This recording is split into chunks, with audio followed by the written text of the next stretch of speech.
What is going on YouTube? It's your boy Spanko and today I'm back with another video. Today's video we're testing pure kaiju. Yeah, what I've decided to do was take a lot of the profiles that I've done recently and pretty much test them online so you guys can see the legitimacy of these decks. Like I don't make up decks just to put them out there. I know some of the decks are rogue. I'm not saying all the decks are going to be meta or the best decks of the format, but I just want you guys to know that all my decks, whether it's kaiju, whether it's Yosenju, whether it's rogue or meta or whatever it is, it's all gone into testing and it all has its theory but as well as its playability, because a lot of decks can be theoretically good but they're not that great. So we're going to put the deck to the test here on EDO Pro. We're going to try it out. We're going to try to play against some of the meta, maybe some more rogue. I literally just put it as whatever comes is whatever we're going to play against. And so we finally have our opponent here, Kareem, I think, Karim or Kareem, and we're just going to go paper. Doesn't really matter first or second. We want to go second anyways, so if we win, we're going to pick second. Our opponent is probably going to pick first anyways, so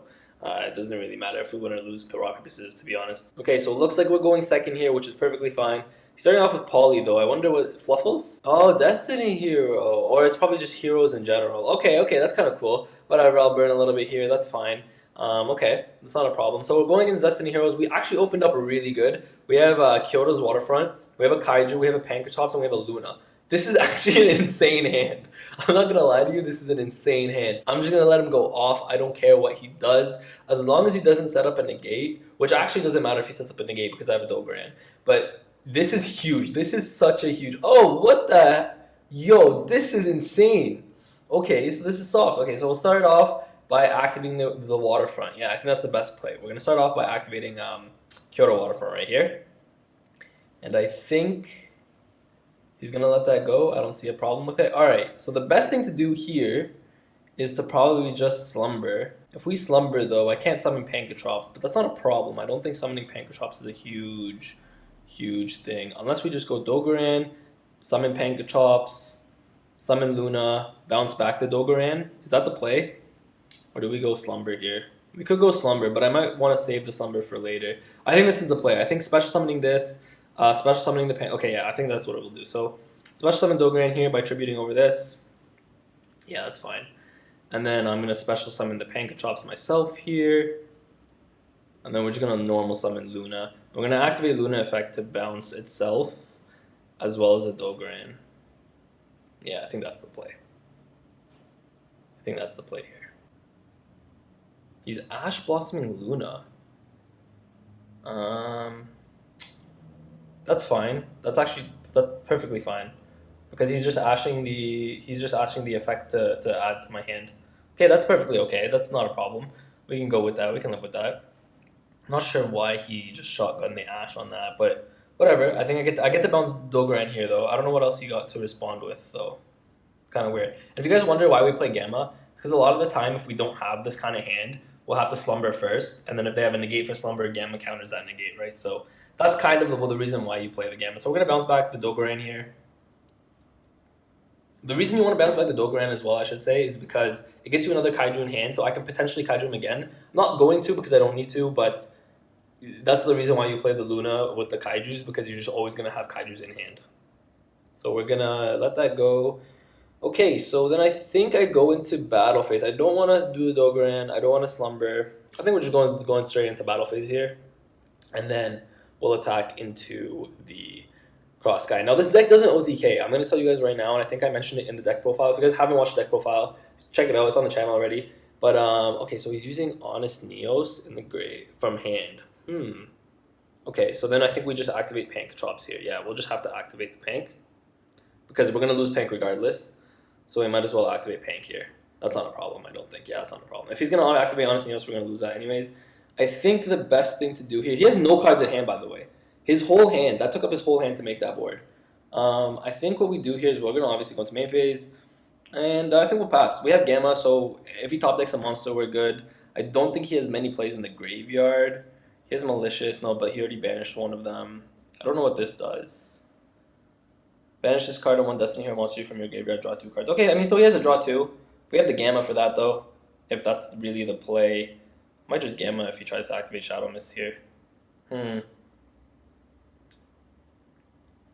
Actually, I just took in, he can't even activate the Shadow Mist because it's not special summoned. And if it's sent to the graveyard, Then he gets to search. I think we gamma this. Yeah, because I don't want it to draw 2. Let's do it. I think we gamma that. And we summon the driver from our deck. And this is why gamma is so good. This is going to go to the graveyard at the end of the turn, or it's going to get banished at the end of the turn. It's not really a huge problem, to be honest with you. We negate the draw 2. He doesn't really have much else of a play here, I don't think. Yeah, I don't think so. He's just going to attack into one of them. Who cares? Attack into the driver if possible. Oh, no, okay. Whatever. That's fine. This is getting a lot of counters, by the way, on it. It has 4 counters on it right now, so that's pretty big for us. Okay, we have double slumber here. I kind of want to slumber. I think we have to slumber. Yeah, doing this wouldn't make sense. I think we slumber here. Okay, so we'll slumber here. It's going to sound weird because you're like, why do you want to send the Shadow Mist to the graveyard? But it'll make sense, trust me. I think it'll make more sense. So, and then you're going to want to... You don't want to summon the Gamma Seal to his field because now he has negates, quick effect negates, right? Yeah. So now he wants negates, so you definitely don't want to summon the Gamma Seal. Probably summon the Gamma Seal to my side of the field, funny enough. I think that's what I want to do. Yeah, I think I want to summon Gamma Seal to my side of the field because this way it sets up negates. And then to his side of the field, we'll summon like literally the Humongous, wouldn't matter. Yeah.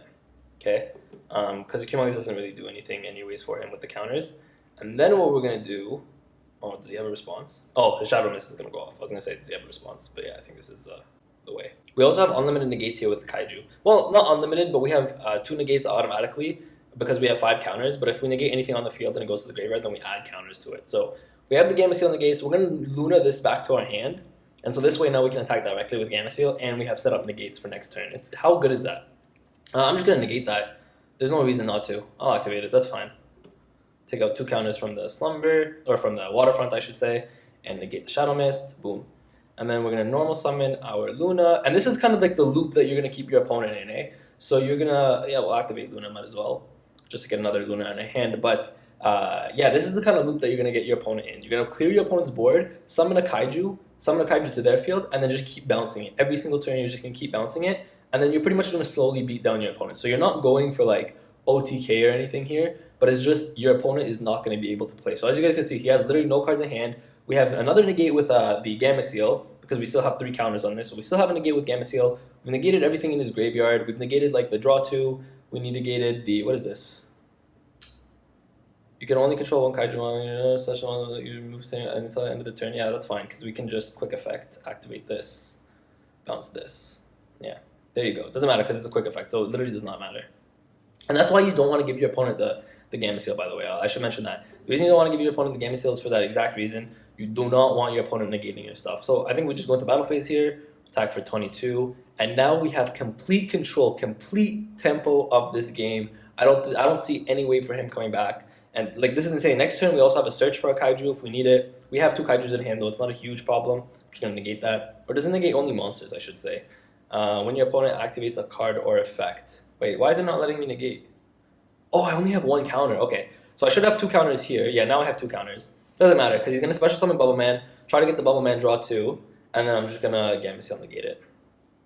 And then boom. Gamma Seal, or Bubble Man, I should say, draw 2. Nada. No draw, no nothing.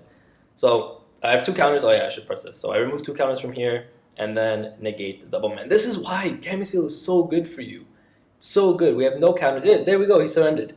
What did I say? There is no, like, I'm telling you, the once you can get control of the pace of the game with this deck, your opponent's not going to be able to play. They're going to find it very difficult to play, to be honest with you, because did you guys see how as soon as we broke his board, granted, he didn't have a huge board. I'm not trying to say, like, oh my god, he had Meta, Boros Savage, and all this broken stuff on the board. I'm not trying to say that. But what I'm trying to show you guys is that if you guys see with this deck, and our hand is stacked, we still have 5 cards in our hand, and he has none. So you guys have to keep in mind that I'm not saying that this is going to be the best deck, but as soon as you get tempo of the game, so as soon as you break up your opponent's board, so you break it apart, once it's broken apart, you're going to slowly beat them down. So you're going to have the Gamma Seal, let's say, on your side of the field, you're going to Kaiju them every once in a while, you're going to bounce back the Kaiju with the Luna. There's literally nothing your opponent can do to this. Like, once you get control of the game, you have control of the game. It's very hard for your opponent to turn it, especially with something like the Gamma Seal on your side of the field. Now, I should mention that Gamma Seal theoretically would have more negates. The only thing is, Waterfront only had that 1 counter on it, but as soon as he activated E Emergency Call, went to the graveyard, this got another counter. So that means we have another Gamma Seal negate. So every time your opponent sends stuff to the graveyard, essentially from the field to the graveyard, it will get more counters, and pretty much Gamma Seal will continue to have negates. Like, wow, guys. So if you guys wanted to see the profile real quick, I already did the profile for you guys on the channel. So if you guys want to check that out, where I discussed why pretty much I'm playing what I'm playing. This is the profile. I explained it. Now, you guys didn't get to see Extrav or Imperm in that duel, but I did mention some budget alternatives in the deck profile for Extrav and Imperm as well. So if you guys want to check that out, if you guys want to make this more of a budget deck, stuff like Trade-In, stuff like Upstart, stuff like One Day of Peace, I think I mentioned, stuff like that is really good in this deck. So if you guys want to check it out, check out the deck profile for a more in-depth explanation, but this is just a quick look at the deck. So thank you guys for watching. If you guys enjoyed this video, make sure to like the video and subscribe to the channel. I appreciate every single one of you guys. I'm in the middle of exams right now, so I'm trying to get content out for you. Maybe the next week is only going to be like 2 videos, to be honest with you, because I'm literally in the middle of the exams. But as soon as I'm done exams, I'm going to start going hard again. I'm going to start posting for you guys as much as I can. Thank you guys for supporting me. I appreciate every single one of you. If you guys haven't checked out the social media, links are in the description below. Also, make sure to consider joining the channel membership, where you guys get exclusive perks on Discord. You get some new cool badges on the YouTube. So if you guys comment on my videos, you guys are going to have some cool badges to show off. It's all GX themed. You already know me. Your boy loves the GX stuff. So check that out. Shout out to my boy David, by the way, for making the badges. I always want to give him credit for what he does, you know what I mean? So if you guys like this video, make sure to like the video and subscribe to the channel. 5,000 is the goal. Let's get to 5,000 with that, guys. Spanko signing out. Peace. My hands steady, I feel ready, but my legs heavy, I don't get it. How come I haven't hit it already? Still working, I'm still learning, I'm still searching, finally earning something, finally turning something called a profit. If I hear you talking shit, don't get caught in it. I'll be popping off and hit your ass, dropping all your shit. Yeah, I promise this, I got promises, you ain't stopping this. Cross my shit.